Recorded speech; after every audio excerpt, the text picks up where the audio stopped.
रामू, वो साहब, आप मेरा एक काम करोगे? आप जहाँ बैठे हो ना, उसके साइड में ना मेरे पैसे गिरे थे। मेरे को पता नहीं कितने हैं, मेरे ख्याल से शायद 500 का नोट होगा। एक बार आप देखोगे वहाँ पर है या नहीं है। क्या कहा? 500 का नोट है? तू रुक वहीं, मैं देखता हूँ, वहीं रुक जा। मैम साहब, क्या है ये सब? देख रामू, मेरी बात सुन। जल्दी से इस एटीएम कार्ड को निकाल ले और इस पिन को अच्छे से याद कर ले और जा करके ना एटीएम से पैसे निकाल के लेके आना है। मेरे अकाउंट में ना पूरे 50,000 रुपए हैं। जल्दी से निकाल के लेके आ जा।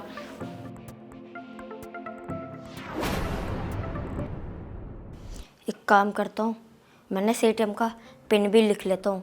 अगर भूल गया तो मैम साहब डांटेगी।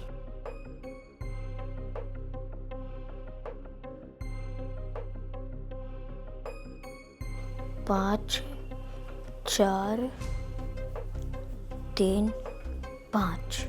ठीक है।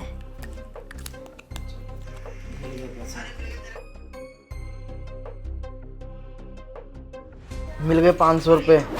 अरे अंशु, मिल गए तेरे 500 रुपये। क्या साहब, मिल गए पैसे? अच्छा, अब एक काम करो, ये पैसे ना साहब मुझे दे दो। नहीं नहीं, तू वहीं रुक। तूने ये पैसे 500 रुपये मुझसे बाद में ले लियो, ठीक है ना? मुझे कुछ काम है। क्या साहब, 500 रुपये उधार हो गए? अच्छा ठीक है साहब, कोई बात नहीं, आप 500 रुपये बाद में दे देना। वैसे साहब, मेरे को ना घर में कोई ज़रूरी काम था, मैं घर से वो काम कर कर आ जाऊँ? हाँ ठीक है, जा जा। ठीक है साहब।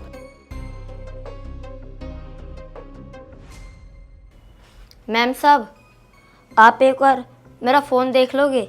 स्क्रीन काम नहीं कर रही।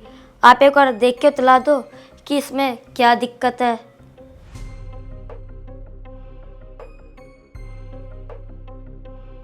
तेरा फोन खराब हो गया तो मैं क्या करूं? मैं क्या तुझे फोन ठीक करने वाली दिख रही हूँ क्या? मुझे नहीं समझ में आ रहा। इसको लेके जा, दुकान पे दिखा दियो। पकड़।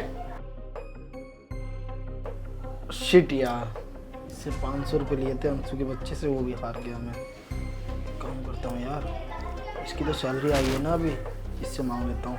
शिवानी सुन मेरी बात, तेरी 2 तारीख वाले दिन सैलरी आती है ना? हाँ, लेकिन मेरी सैलरी इस बार नहीं आई है क्योंकि बॉस ने बोला है कि वो लेट सैलरी देंगे सबको। झूठ मत बोलो मुझसे तुम।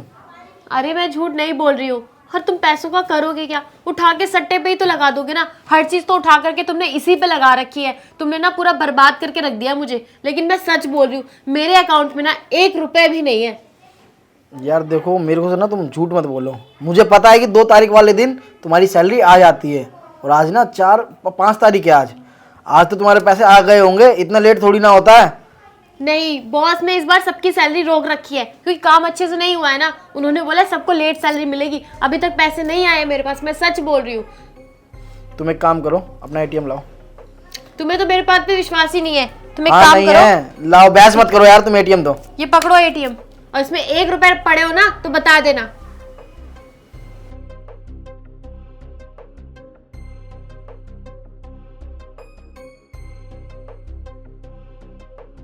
छोटू, मैंने तुझसे जो सारे पैसे मंगवाए थे तो निकाल के तो लेके आया ना पूरे 50,000 रुपए?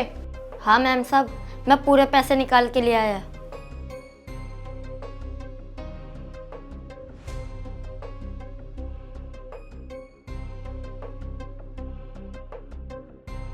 ये लो मैम साहब, ये आपके पूरे 50,000 रुपये हैं। पर मैम साहब, यहाँ पर हो क्या रहा है, मेरे को कुछ समझ में नहीं आ रहा। रामू, अब मैं तुझे क्या बताऊं? तुझे तो पता ही है ना कि तेरे साहब कितने बड़े सट्टेबाज हैं। वो जब देखो जुआ खेलते रहते हैं और घर के सारे पैसे उठा के ना ऐसे ही बर्बाद करते रहते हैं। उन्होंने तो मुझे पूरा बर्बाद करके रख दिया है। तुझे पता है, शादी होने के बाद हम लोग अपने सब परिवार के साथ रहते थे और सब कुछ बहुत अच्छा था। वहाँ पर पता है इन्होंने क्या किया? जेठानी जी की ज्वेलरी रखी हुई थी, उठा के सारी बेच दी। वो भी सिर्फ किस लिए?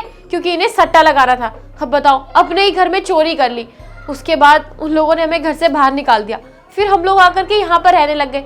और तुम्हें तो अच्छे से पता है कि तुम्हारे साथ कोई काम धंधा तो करते नहीं है, सिर्फ पूरा दिन फोन में लगे रहते हैं और उस पर बैट लगाते रहते हैं। सारे पैसे तो उसी में हार जाते हैं। मैं जैसे तैसे करके कुछ पैसे कमाती भी हूँ तो वो भी मुझे छीन छीन के ले जाते हैं और इसी तरह बर्बाद करते रहते हैं। अगर आज ये पैसे मैं तुझसे नहीं निकलवाती तो ये पैसे भी वो मुझसे छीन के ले जाते। और तुझे तो पता है ना कि घर चलाने में कितना सारा खर्चा आता है, इतनी सारी चीज़ें हैं, बिल्स हैं, राशन लाना होता है, इस घर का रेंट भी देना होता है, 2 छोटे छोटे बच्चे हैं, उनकी ट्यूशन की फ़ीस, स्कूल की फ़ीस, बहुत बर्डन है मेरे ऊपर। उसके बावजूद इनको कुछ समझ ही नहीं आता है। इनको तो बस एक ही चीज़ आती है कि पैसा मिले तो उठा के उसे सट्टे पे लगा दो, और हमेशा हारते ही रहते हैं उसमें। कभी जीते नहीं होंगे आज तक एक भी रुपए, लेकिन फिर भी इन्हें समझ नहीं आ रहा है कि ये सब करना कितना गलत है हमारे लिए। लेकिन तूने मेरी बहुत मदद करी। देख, मुझे जो भी समझ आया ना मैंने वो किया। मैं बस इन पैसों को बचाना चाहती थी ताकि मैं सब चीज़ों के बिल्स भर सकूँ। अगर मैम साहब आपको इतनी दिक्कत हो रही है तो आप एक काम करिए ना, पुलिस थाने जाकर साहब की कंप्लेंट कर दीजिए, और अगर वो सुधर जाए तो अच्छी बात है, ना सुधरे तो आप उनको छोड़ दीजिए। देखो छोटू, मैं ऐसा कभी नहीं कर सकती। ना ही मैं इन्हें जेल करवा सकती हूँ और ना ही मैं इन्हें छोड़ सकती हूँ। तुम्हें पता है ना समाज वाले क्या क्या सोचते हैं।